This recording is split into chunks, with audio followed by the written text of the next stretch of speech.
మీకుండే ఎటువంటి గ్రహ బాధలైనా గృహ బాధలైనా శాశ్వత పరిష్కారం కోసం సంప్రదించండి శ్రీనివాస జ్యోతిషాలయ.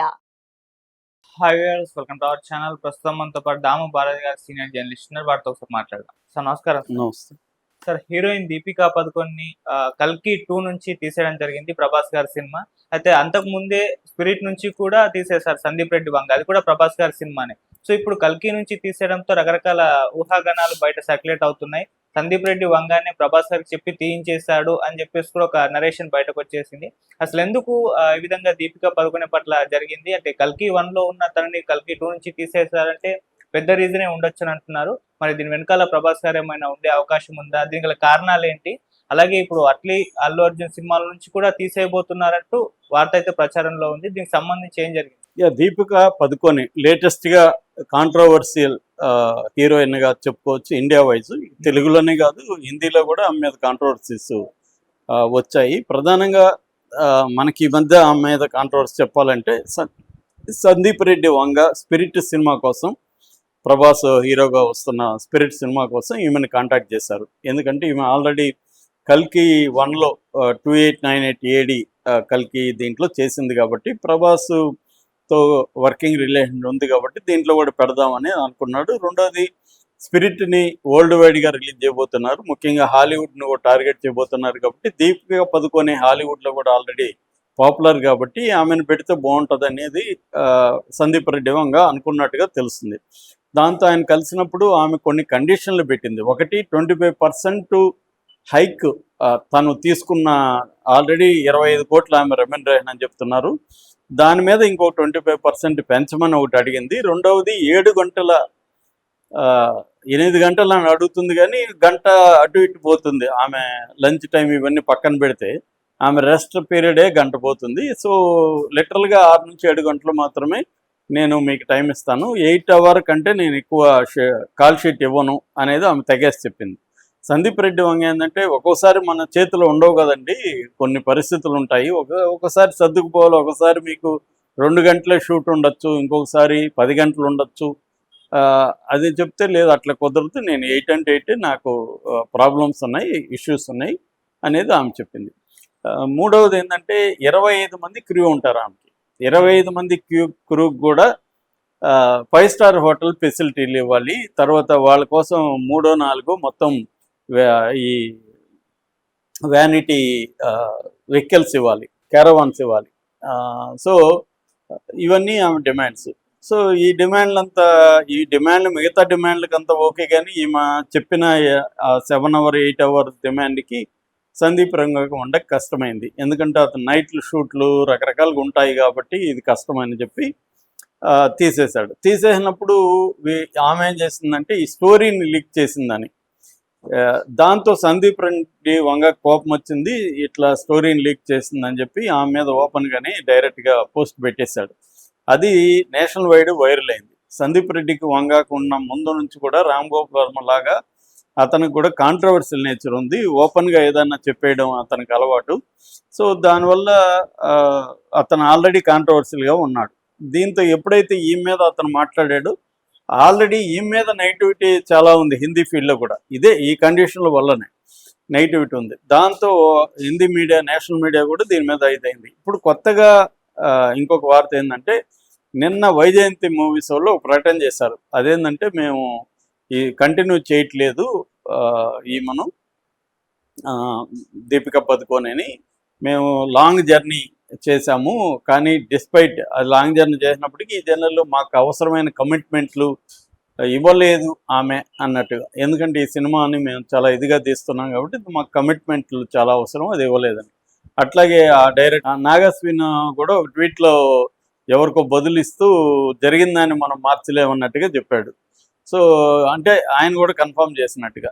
సో ఇప్పుడు ఏంటంటే, ఒక వర్షన్ ఏమవుతుందంటే, తెలుగు వాళ్ళందరూ కూడా ఆమెను ట్రోల్ చేయడం మొదలుపెట్టారు. మా సందీప్ రెడ్డి వంగ దెబ్బ అర్థమైందా, ఇప్పటికన్నా నీకు బుద్ధి రావాలి అన్నట్టుగా పెట్టారు. సో అంటే అర్థమైందంటే, సందీప్ రెడ్డి వంగ ప్రభాస్కి చెప్పి, ప్రభాస్ వైజయంతి వాళ్ళకి చెప్పి, ఆమె ఉంటే నేను పని చేయనని చెప్పి ఆమెను తీసేయమని ప్రెజర్ చేశాడని. ఇప్పుడు ప్రభాసా దీపికా పదుకొని అన్నప్పుడు ఎవరు ఇంపార్టెంట్? ప్రభాసే ఇంపార్టెంట్ కాబట్టి దీపికా పదుకొని తీసేశారు సో దీని వెనక కూడా సందీప్ రెడ్డి వంగ ఉన్నాడు అనే వార్త, అంటే ప్రభాస్ వల్లనే ఈమెను తీసేశారు అనే వార్త ఇప్పుడు వైరల్ అవుతుంది.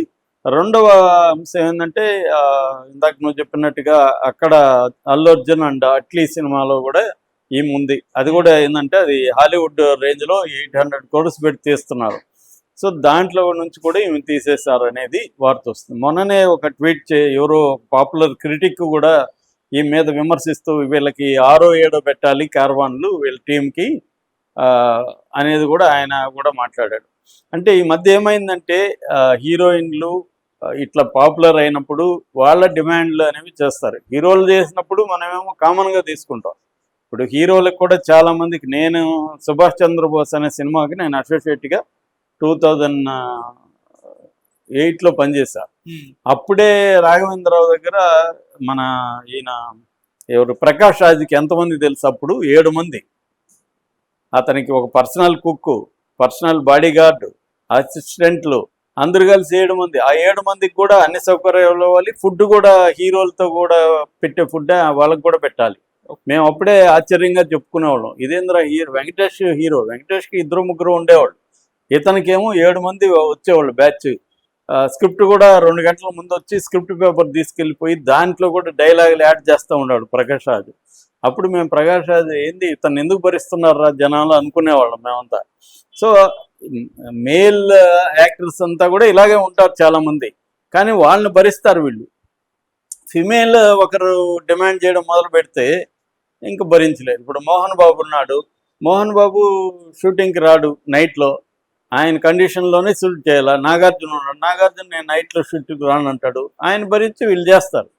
పవన్ కళ్యాణ్ ఉన్నాడు, రోజుకి 3 గంటలు వస్తే వస్తాడు, లేకపోతే లేదు. మేము ప్రత్యక్షంగా బాలు సినిమా అప్పుడు వెళ్ళాము, షూటింగ్కి వెళ్తే ఒక 500 మంది ఖాళీగా కూర్చున్నారు. ఏరా బాబు ఖాళీగా కూర్చున్నారని అడిగితే ఇది 3వ రోజు సార్ అన్నారు అక్కడ ఉన్న ప్రొడక్షన్ మేనేజర్. ఎందుకంటే సేమ్ ప్రొడ్యూసర్ కాబట్టి సుభాష్ చంద్రబోస్, మేము వెళ్తుంటాం అప్పుడు. ఇది 3వ రోజు అంటే, మరి 3వ రోజు అంటే పవన్ కళ్యాణ్ వస్తాడా రాడా అడిగే దమ్ము కూడా అశ్విని దత్తుకి లేదు. ఆయన వచ్చినప్పుడు షూట్ చేయాలి, లేదంటే అందరూ రెడీగా ఉండాలని చెప్పారు. అంటే పవన్ కళ్యాణ్ భరిస్తారు వీటన్నిటికీ. ఆయన 3 గంటలే వస్తాడు షూట్కి. ఆ 3 గంటలు ఏ 3 గంటలో తెలియదు, వస్తాడో రాడో తెలియదు. అయినా వీళ్ళందరూ ఆయన రాగానే కెమెరా పెట్టడానికి రెడీగా ఉండాలి, అలర్ట్గా. సో ఎందుకు భరిస్తారంటే అగైన్ ఇక్కడ మార్కెట్ ఉంది.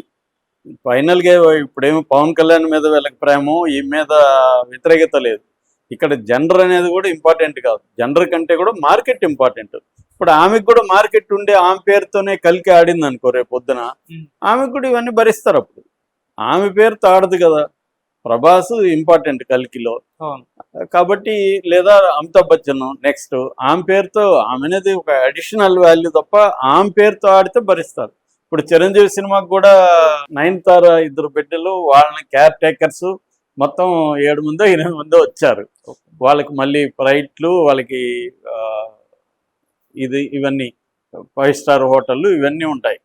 సో ఇవన్నీ భరించాలంటే కష్టమవుతుంది.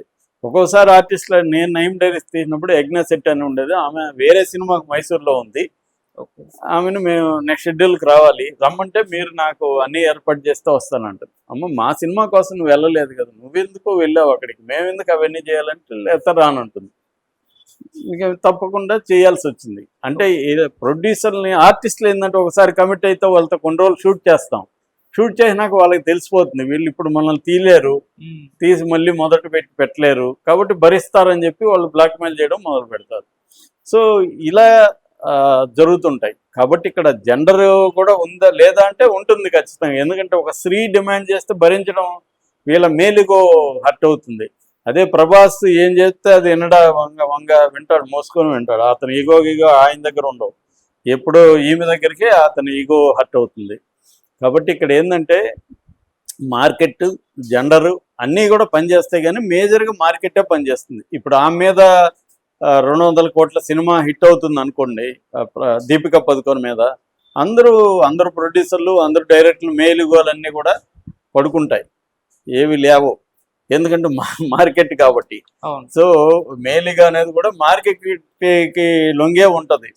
సో లేనప్పుడు మేలుగోలు, మిగతావన్నీ జెండరు అన్నీ వస్తూ ఉంటాయి అన్నమాట. కాబట్టి దీంట్లో మనం ఎవరి సైడ్ ఆమె కన్వీనియంట్ ఆమె చెప్పింది ఇష్టం ఉంటే తీసుకోండి లేకపోతే లేదు అంతే కదా. ఆమె ఏమి మిమ్మల్ని వచ్చినాక డిమాండ్ చేస్తున్నా ఇబ్బంది పడదు. నేను చెప్పినట్టుగా ముందే చెప్తుంది కదా, నాకు 8 అవర్సే, దాని ప్రకారం మీరు ప్లాన్ చేసుకుని అని అడుగుతుంది. లేనప్పుడు నువ్వు వద్దంటావు, తీసేయి.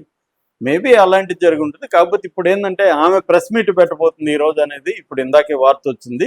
ఆమె ప్రెస్ మీట్ పెట్టి అసలు ఏం జరిగింది అనేది ఆమె వెర్షన్ ఓపెన్గా చెప్పబోతుందన్న అని అంటున్నారు. సో ఇది ఇప్పుడు నేషనల్ లెవెల్లో కాంట్రవర్సీ అయ్యే అవకాశం ఉంది. ఆమెకి ఎట్లాగో ఇంటర్నేషనల్ లెవెల్లో ప్రాజెక్టులు ఉన్నాయి కాబట్టి ఆమెకు పోయేదేం పెద్దగా ఉండకపోవచ్చు. దీనివల్ల వీళ్ళు తీసేసినంత మాత్రాన ఆమెకి సినిమాలు లేని పరిస్థితి అయితే లేదు.